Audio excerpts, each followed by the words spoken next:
तो ये महज इत्तेफाक नहीं है कि इस वक्त जेल में बंद शातिर सलाखों के पीछे बैठकर ऐसी ऐसी चालें चल जाते हैं कि बाहर खड़ी पुलिस बस ताकती ही रह जाती है। कम से कम अतीक अहमद के बारे में तो यही कहा जा सकता है कि कैसे उसने जेल में रहकर इतनी बड़ी साजिश रच डाली कि पूरे मुल्क में हंगामा मच गया।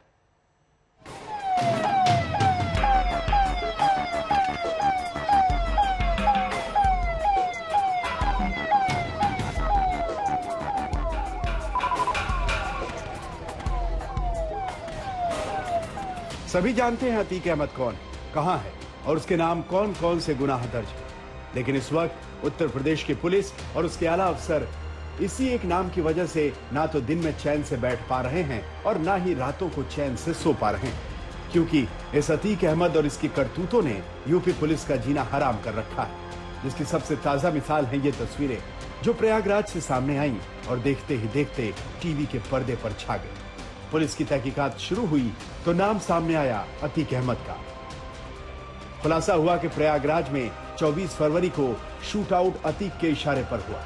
IS 227 गैंग का सरगना अतीक अहमद, प्रयागराज को गोलियों और बम से दहलाने वाला अतीक अहमद ही उमेश पाल की हत्या का मास्टरमाइंड है। उत्तर प्रदेश की सरकारें बदली, समय बदला, स्थान बदला, जेल बदली, इलाहाबाद शहर का नाम बदला, अगर कुछ नहीं बदला तो वो अतीक अहमद और उसकी रंगबाजी। अतीक गैंग प्रयागराज और उसके आसपास के इलाकों में सक्रिय है। उमेश पाल हत्याकांड के बाद एक एक कर इसकी परतें खुलती जा रही हैं। बरेली से बांधा होते हुए साबरमती तक उमेश पाल हत्याकांड के तार जुड़ते नजर आ रहे हैं। पुलिस की तफ्तीश में एक और थ्योरी सामने आई। अतीक के गुर्गों ने उमेश पाल से 1 करोड़ की रंगदारी मांगी थी। ये रंगदारी जमीन पर कब्जे के बदले में मांगी गई थी। प्रयागराज के धूमनगंज में उमेश पाल की करोड़ों की जमीन है। इस जमीन पर अतीक अहमद गैंग की नजर पड़ गई। अगस्त 2022 में अतीक का गुर्गा खालिद जफर हथियारों के साथ उमेश की जमीन पर पहुंचा। उसने उमेश से कहा कि या तो जमीन खाली कर दो या फिर 1 करोड़ की व्यवस्था करो। खालिद ने कहा कि अतीक भाई ने 1 करोड़ रुपए के लिए बोला। पेशे से वकील, बीजेपी के करीबी उमेश पाल की हत्या की वजह वो 3310 वर्ग मीटर की जमीन थी जिसको उमेश पाल ने खरीदा, लेकिन जिसको बेचने के लिए काम करने के एवज में अतीक अहमद की तरफ से उसके गुर्गों ने 1 करोड़ की रंगदारी मांगी थी और रंगदारी नहीं देने पर जान से मारने की धमकी भी दी थी। 24 अगस्त को इस मामले में FIR दर्ज हुई और 24 फरवरी को उमेश पाल की सरे बाजार हत्या कर दी गई।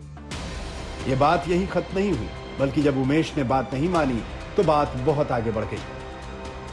उमेश पाल ने रंगदारी देने से मना कर दिया।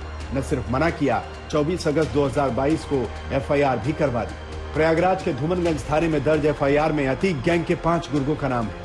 खालिद जफर, मोहम्मद मुस्लिम, दिलीप कुशवाहा और अबू साद। इधर उमेश ने रंगदारी से मना किया, उधर खालिद जफर सीधे साबरमती जेल पहुंच गया।